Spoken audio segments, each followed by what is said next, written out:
Pour beaucoup, l'espace semble être un endroit lointain et inaccessible, mais nous pouvons parfois en trouver des fragments sur notre propre Terre.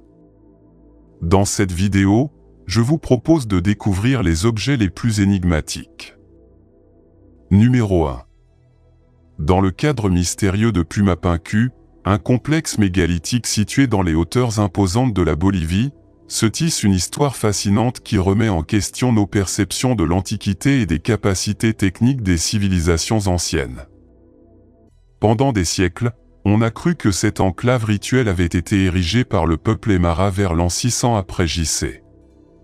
Cependant, des recherches récentes, étayées par l'analyse du radiocarbone, ont révélé des résultats surprenants. Certains composants de ce complexe remontent à 100 ans avant JC.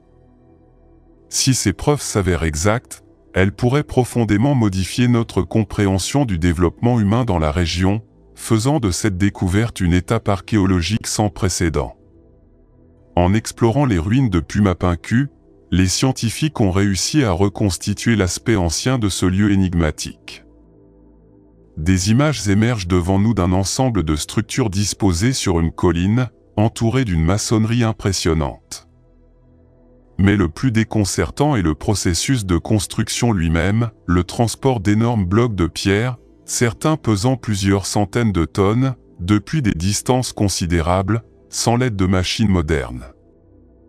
Comment les anciens habitants de cette région parvenaient-ils à déplacer de telles charges sur un terrain inhospitalier et accidenté? Cette énigme a alimenté les spéculations sur d'éventuelles influences extraterrestres sur la construction de Pumapunku, remettant en question les limites de notre compréhension historique et technologique. Numéro 2. Le temple de Jupiter au Liban, situé dans l'ancienne ville de Baalbek. À première vue, le temple en ruine pourrait ressembler à une ancienne relique eurasienne typique. Pourtant, ce temple est exceptionnel. Il présente l'un des blocs de roche les plus étonnants de la planète, connu sous le nom de pierre de la femme enceinte. Vieille d'environ 2000 ans et pesant plus de 1000 tonnes, cette pierre présente des dimensions impressionnantes, 20 mètres de long, 4 mètres de large et de haut. Ce qui est remarquable, c'est que le bloc est poli à l'extrême, malgré l'usure du temps. L'intrigue augmente si l'on considère que seule une partie de la pierre est montrée, puisqu'elle est tombée et est devenue impossible à soulever. Même avec la présence de machines modernes et avancées, cette tâche serait pratiquement inaccessible. Cela nécessiterait plusieurs dizaines de grues puissantes introuvables dans la zone. Le mystère demeure, si les technologies modernes ne peuvent pas manipuler cette pierre, comment les anciens ont-ils réussi à la créer il y a 2000 ans? C'est une énigme qui implique le traitement et le polissage minutieux de la pierre, ainsi que son transport. Cependant, la pierre de la femme enceinte n'est qu'un élément de Baalbek et de son complexe de temples. À cet endroit se trouvent de nombreux blocs colossaux, colonnes sculptées et autres objets extrêmement lourds, pesant chacun environ 800 tonnes. Les chercheurs ne comprennent toujours pas qui étaient les constructeurs de ces bâtiments et, plus intéressant encore, pourquoi ils en avaient besoin. Ce mystère s'approfondit encore davantage si l'on considère que le Liban était sous domination romaine et n'était pas proche du centre du pouvoir de l'Empire lorsque ces structures monumentales furent érigées à la périphérie. Il est possible que la vérité derrière la construction de Baalbek soit différente, peut-être représentative d'une civilisation avancée. Certains chercheurs soutiennent même la théorie selon laquelle seuls des géants auraient pu être les architectes de ces structures. Un chercheur récemment décédé était convaincu que les preuves étayaient l'existence d'extraterrestres, arguant que comment des blocs de pierre aussi majestueux pouvaient-ils être créés par des humains? La magnificence ne réside pas seulement dans la taille des bâtiments individuels, mais aussi dans leur décoration et leur traitement. Numéro 3. Les figures humaines monolithiques emblématiques de l'île de Pâques, connues sous le nom de Maui, ont également été aperçues par des plongeurs sous la mer. Près de 900 de ces statues existent sur Terre, construites par les anciens habitants Rapa Nui de cette île isolée du Pacifique. Cependant, certains maohis ont été découverts partiellement submergés le long des côtes de l'île. On ignore comment ces statues, appelées maohis, ont fini sous l'eau. Ils pourraient avoir été recouverts par la montée des mers ou utilisés dans des rituels. Un impressionnant maohi de plus de 16 pieds de haut a été découvert près de la plage d'Anakena en 2009, face à l'océan. Certains experts pensent qu'il était à l'origine terrestre et qu'il s'est érodé vers la mer au fil du temps. D'autres maohis à proximité semblent être dans des positions différentes. Ces découvertes soulignent que nous ne connaissons toujours pas certains aspects de la culture Rapa Nui, notamment leurs pratiques en matière de statues. Les Rapa Nui croyaient que les maohis représentaient des esprits ancestraux et étaient liés aux dirigeants mythologiques. Certaines théories suggèrent que certains maohis auraient pu être intentionnellement submergés pour transférer le pouvoir entre les dirigeants. Ces statues, qu'elles soient terrestres ou sous-marines, restent énigmatiques, évoquant des histoires anciennes et des croyances perdues. Numéro 4.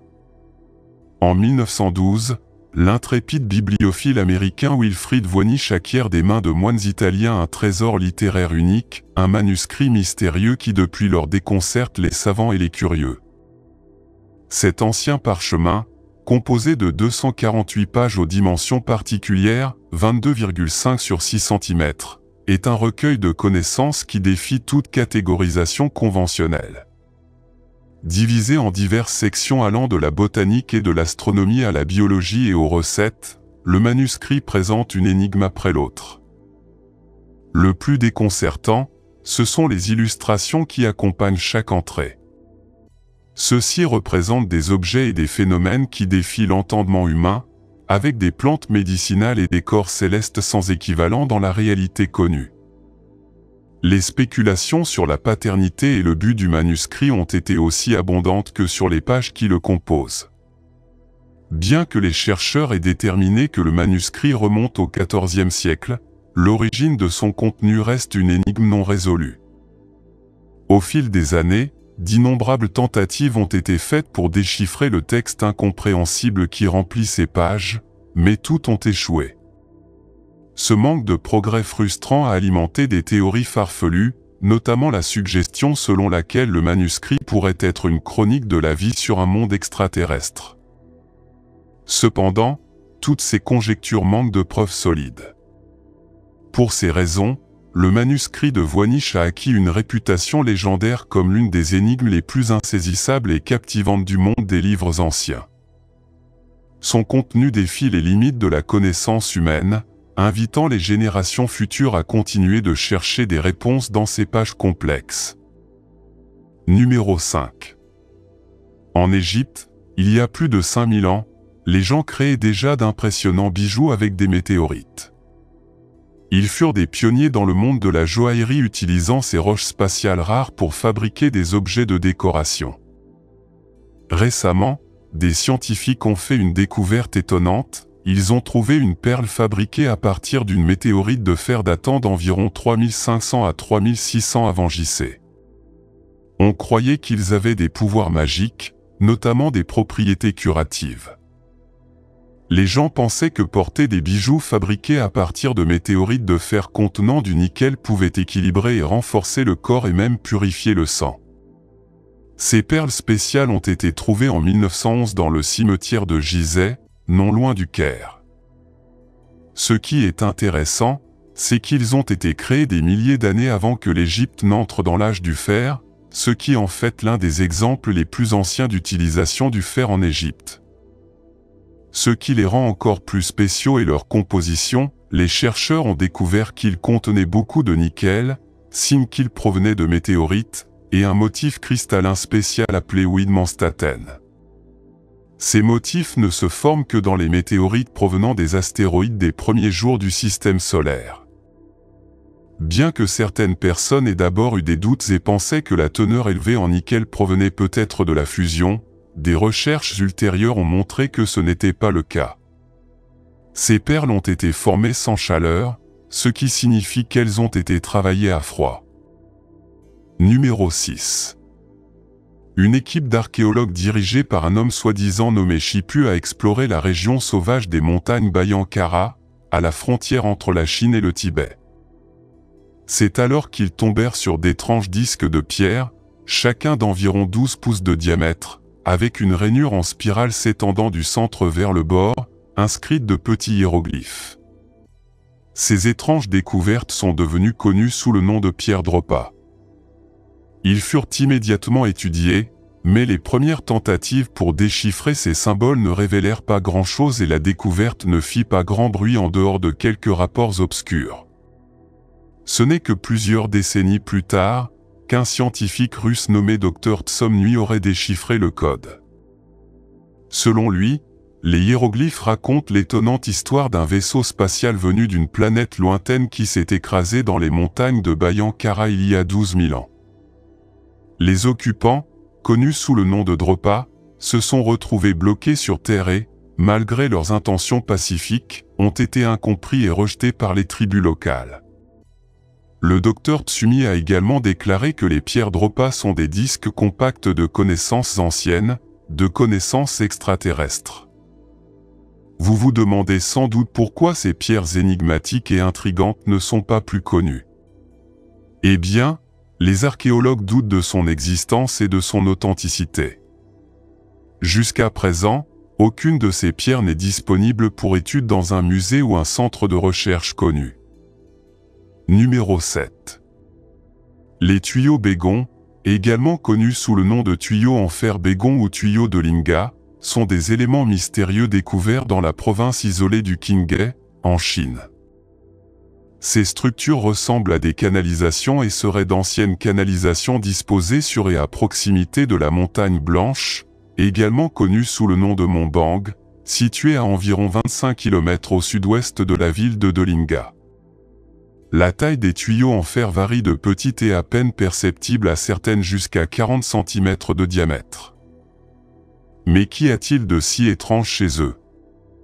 Eh bien, il y a le fait qu'on estime qu'ils ont des milliers d'années, ce qui ne devrait pas être possible étant donné qu'ils sont faits de fer, ainsi que de matériaux comme la silice et l'oxyde de calcium. De plus, environ 8% des canalisations n'ont pas pu être identifiées par les chercheurs qui les ont étudiées. Cela a conduit à des théories du complot selon lesquelles les tuyaux seraient d'origine extraterrestre.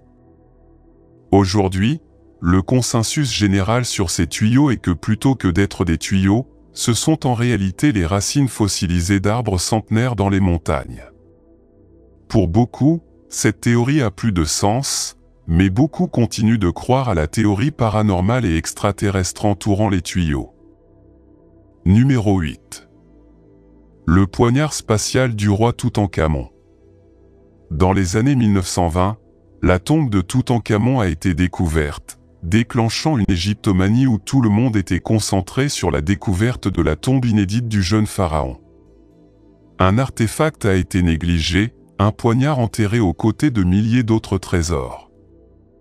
Cette arme est maintenant connue sous le nom de dague spatiale du roi Tu. La lame du poignard, en fer météoritique, s'est avérée avoir une teneur élevée en nickel. Pendant longtemps, les chercheurs ont été intrigués par la composition de cette météorite. Après tout, elle contient des matériaux qui semblent provenir d'une autre planète. Avec toutes les théories entourant le lien entre les anciens Égyptiens et les extraterrestres, beaucoup pensaient que le poignard était un autre cadeau offert par les extraterrestres qui rendaient visite aux anciens Égyptiens. Cela peut paraître absurde, mais il y a du vrai là-dedans. Des études récentes ont révélé que le poignard contenait presque la même composition que la météorite automobile trouvée à Maram Matru, près d'Alexandrie.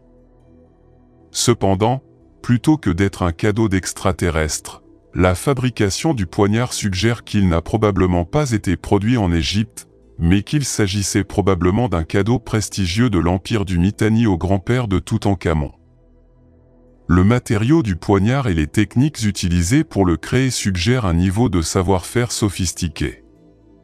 Pour cette raison, nombreux sont ceux qui croient encore que le poignard du jeune pharaon n'est pas d'origine humaine. Numéro 9. Le satellite Black Knight. Dans les années 1950 et 1960, une étrange légende a commencé à émerger, un satellite tournait autour de notre planète depuis 13 000 ans à notre insu. Ce prétendu satellite est depuis appelé le satellite Black Knight. Il est impossible que les humains aient pu envoyer des satellites dans l'espace il y a 13 000 ans, bien avant qu'une technologie humaine connue ait pu atteindre l'espace. Pour référence, le satellite soviétique Sputnik 1 a été le premier satellite artificiel que nous avons envoyé dans l'espace. L'un des éléments de preuve les plus cités concernant ce satellite est une photographie prise lors de la mission STS-88 de la NASA en 1998, montrant un objet particulier flottant dans l'espace. Les théoriciens du complot l'ont rapidement qualifié de satellite Black Knight, affirmant qu'il s'agissait d'une preuve de la présence d'un observateur extraterrestre. Mais est-ce vraiment comme ça? Pour certains, oui, mais pour la NASA, ce supposé espion n'est rien d'autre qu'un déchet spatial, notamment une couverture thermique qui s'est détachée au cours de la mission. Malgré cela, beaucoup continuent de croire que le satellite Black Knight nous observe et intercepte les signaux que nous envoyons via nos propres satellites. Numéro 10. Cube de rivière. En mai 2020, Will Reed cherchait des métaux précieux dans une rivière peu profonde de Coventry, en Angleterre. En fouillant les sédiments, il a trouvé de petits cubes de plomb sur lesquels étaient gravés des symboles et des chiffres. Cette découverte s'est agrandie et il a découvert plus de 60 seaux de plomb avec ses 2 enfants. Il s'est avéré que ces cubes sont utilisés dans les rituels de prière hindous. Les fidèles écrivent leurs vœux sur les cubes avant de les jeter dans un fleuve sacré comme le Gange, libérant ainsi leurs désirs et se connectant au divin. Bien que les cubes soient courants dans des endroits comme l'Inde, Reed les a trouvés en Angleterre. Ils y ont probablement été abandonnés au cours des 40 dernières années par des hindous britanniques pratiquant leurs traditions religieuses dans leur nouvelle demeure. La rivière Coventry a peut-être remplacé le Gange dans leur rituel. Numéro 11. Marqueur de Milan, d'il y a 200 ans. Le sport a toujours été très populaire dans le divertissement. L'excitation de soutenir des équipes, de suivre les scores et de collectionner des souvenirs est unique. Il est intéressant de noter que les anciennes versions de jeux de football avec des lumières, des ballons et des équipements LED existent depuis des siècles. Il n'est donc pas surprenant que d'anciennes civilisations telles que les Mayas, il y a environ 1200 ans, aient également participé à des sports similaires. Récemment, des archéologues ont fait une découverte intrigante, une tablette ronde en pierre qui servait de repère au Mexique. La tablette montre 2 hommes jouant à un jeu de football appelé « pelote ». Le jeu est représenté sur le bord de la tablette circulaire, à côté de hiéroglyphes censés indiquer des marques liées au jeu. Cette lourde tablette, pesant plus de 40 kg, a été retrouvée à près d'un demi-kilomètre sous la surface. Cette découverte nous relie aux sociétés anciennes et à leur passion pour le sport et la compétition. Cela pourrait également fournir des informations sur la manière dont ces civilisations pratiquaient le sport et comptabilisaient les scores. Qui sait, peut-être que cela nous aidera même à mieux comprendre les jeux anciens comme le ballon et ses règles. Numéro 12. Chambre cachée dans la pyramide de Gizeh. Les pyramides sont des structures humaines fascinantes et énigmatiques. Ils sont connus pour détenir des secrets et des trésors, ce qui en fait des sujets de spéculation. Cependant, même avec la célèbre pyramide de Gizeh, on pourrait penser qu'il n'y a rien de nouveau à découvrir. Mais ce n'est pas vrai. Grâce à une technologie de pointe, les scientifiques ont découvert une chambre cachée de 9 mètres dans cette merveille ancienne vieille de 4500 ans. La pyramide de Gizeh est la dernière des 7 merveilles du monde antique et est largement reconnue. Bien que des trésors cachés aient été découverts au fil du temps, les dernières années ont été calmes à cet égard. Jusqu'à ce que des outils modernes comme la thermographie infrarouge, les simulations 3D et l'imagerie par rayons cosmiques soient utilisées pour réaliser un balayage semblable aux rayons X. La révélation du tunnel de 30 pieds ajoute du mystère à une structure déjà énigmatique. Le but de ce tunnel reste inconnu. Diverses idées ont été suggérées, comme une chambre funéraire, un espace de construction ou un couloir. Cependant, en raison des limites de la radiographie muonique, on ne sait pas avec certitude ce que contient l'espace vide. Cette découverte a suscité un débat dans la communauté archéologique. Certains experts ont mis en garde contre le fait de tirer des conclusions hâtives basées uniquement sur les données sur les muons et ont souligné la nécessité de recherches supplémentaires, éventuellement en utilisant l'exploration robotique ou d'autres techniques avancées. Pour comprendre le but de la chambre cachée de la pyramide de Gizeh.